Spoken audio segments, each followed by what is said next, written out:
Өдөр бүр энгийн л өглөө усан, ажилдаа явна, замын төгжрөл, гэртээ ирнэ, хүүхдүүдээ хооллоно, аяг тавгаа угаана, хувцас угаана, төлбөрүүдэд төлнө, орондоо орно, өглөө усна,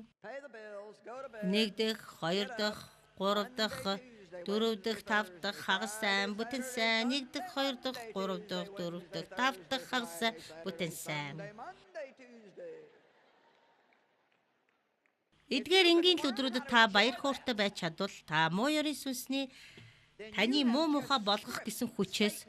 өөрийгөө хамгаалж чадна.